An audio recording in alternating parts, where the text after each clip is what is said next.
Video பார்த்துட்டு இருக்கும் எல்லாருக்கும் முதல்ல வணக்கம். இந்த வீடியோவில் நம்ம என்ன டிஸ்கஸ் பண்ண போகிறோம்னு பார்த்தீங்கன்னா, நம்ம கருப்பு படத்தோட டீசரை படக்குள்ள வந்து லான்ச் பண்ணிட்டாங்க. இந்த டீசர் என்ன மாதிரி இம்பாக்ட் கிரியேட் பண்ணியிருக்குன்னு சொல்லிட்டு இந்த வீடியோ நம்ம டீட்டெயிலாக டிஸ்கஸ் பண்ணுவோம். அதுக்கு மேலே நீங்கள் இந்த சேனல் புதுசாக அந்த சேனல் சப்ஸ்கிரைப் பண்ணி பெல் ஐக்கனோட கிளிக் பண்ணி வச்சுக்கோங்க. வாங்க நம்ம வீடியோக்குள்ளே போகலாம். நம்ம கருப்பு வந்து நம்மளோட ஆர்ஜே பாலாஜி டைரக்ஷனில் நம்ம சூர்யா அவர்கள் ஹீரோவில் ப்ளே பண்ணுறாங்க.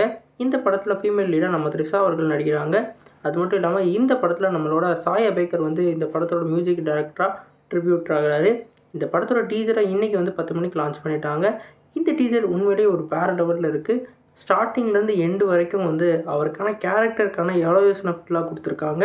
ஸ்டார்டிங்லேயே வந்து இவங்க வந்து கற்பூரம் காட்டினி சாதாரண சாமி இல்லை, நம்ம வந்து மனசார நினச்சி நம்மளோட மிளகா அரைச்சா உடனே செய்கிற கருப்பு சாமின்ற மாதிரி ஃபஸ்ட்டே அந்த சிம்பாலிக் ரெப்ரசன்டேஷனை கருப்பு சாமியாக வந்து அவரோட இதை மிஸ் பண்ணி காமிக்கிறாங்க. அது ஒரு டைலாக் டெலிவரியாக எனக்கு வந்து ஒரு பேர் சரவணன்னு இருக்குது, எனக்கு இன்னொரு பேர் இருக்குதுன்னு சொல்லிட்டு நான் கருப்பு சாமியாகவே இருப்பேன் அப்படின்ற மாதிரி அந்த மிஸ் பண்ணி சொல்லியிருக்காரு. இந்த படத்தில் வந்து அந்த நிறைய ரெஃபரன்ஸ் காமிச்சிருக்காங்க. குறிப்பாக வந்து நம்ம சஞ்சய் ராமசாமி வந்து ஒரு இது வாட்டர்மெலன் அந்த சீன் இருக்கும், அந்த சீனை ரீக்ரியேட் பண்ணியிருக்காங்க. அதே மாதிரி இந்த படத்தில் நிறையா ஒரு பிளாஸ்ட் மோடான சீன்ஸ்லாம் இருக்குது. குறிப்பாக சிகரெட்டை பற்ற வச்சுட்டு வர சீன்லாம் வேறு லெவலில் இருந்தது. இதெல்லாம் தேட்டரில் பார்க்கல பிளாஸ்ட்டாக இருக்கும். குறிப்பாக சாய் அபேக்கரோட பேக்ரவுண்ட் ஸ்கோர் பக்காவாக இருந்தது. இந்த படத்தில் ஒவ்வொரு ஃப்ரேம்லேயும் நம்மளோட சூர்யா அவர்களோட செதுக்குன்னு செதுக்கியிருக்காங்க.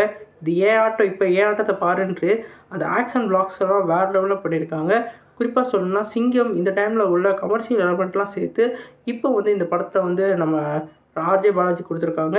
இந்த படத்தில் நம்ம சூர்யா அவர்கள் வக்கீலாக வந்து வரப்போகிறதா தெரியுது. அதனால் கண்டிப்பாக ஒரு வேறு லெவல் சம்பவம் இருக்க போது. ஒரு பக்கம் வக்கீலாகவும் இன்னொரு பக்கம் வந்து ஒரு ஐயனார் மாதிரி வேறு லெவல் பிளாஸ்ட் பண்ணுற ஒரு இது சிங்கத்தை பார்க்க போகிறோம். இந்த படம் வந்து அவருக்கான ஒரு வேறு லெவல் கம்பேக்கை தியேட்டர் ஆடியன்ஸ் மத்தியில் கொடுக்க போகிறதா நம்ம சொல்லலாம். ரெட்ரோ வந்து என்ன தான் ஹிட்டாக இருந்தாலும் அந்த படம் பாக்ஸ் ஆஃபீஸ் க்ரோத் அவ்வளோவா அடிக்கலை. இந்த படம் கண்டிப்பாக அடித்து அவரோட மார்க்கெட்டை தூக்கி விடுறதுக்கான ஒரு ஸ்கோப் உள்ள படமாக இருக்குது. இந்த படத்தை கண்டிப்பாக வந்து ஏதோ ஃபெஸ்டிவல் ரிலீஸ் தான் பண்ண போகிறாங்கன்னு நினைக்கிறேன். ஏன்னா லாஸ்ட்டாக ஃபெஸ்டிவல் ரிலீஸ்க்கான இது தான் போட்டிருந்தாங்க. இந்த டீசர் ஃபுல்லாகவே நம்ம சூர்யாவோட எலவேஷனும் அவரே மட்டும்தான் ஃபோக்கஸ் பண்ணி எடுத்திருக்காங்க. மிச்சம் எந்த ஒரு கேட்ரிங் ஆகல. குறிப்பாக த்ரிஷா இவங்களெல்லாம் வந்து இந்த இதில் ப்ளேஸ் பண்ணல. அவரோட பர்த்டே ஸ்பெஷலாக அவருக்கான ஒரு கான்ட்ரிபியூஷனாக இந்த படத்தை வந்து ட்ரிபியூட் மாதிரி கொடுத்துருக்காங்க. அதனால் வேறு லெவலில் இருந்தது.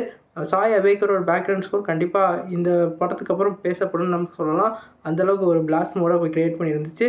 நீங்கள் சொல்லுங்கள் ஃப்ரெண்ட்ஸ், இந்த டீச்சரை பார்த்துட்டு உங்களுக்கு என்ன தோணுச்சுன்னு கமெண்ட் பண்ணுங்கள். இந்த சேனல் புதுசாக சப்ஸ்கிரைப் பண்ணுங்கள். நன்றி.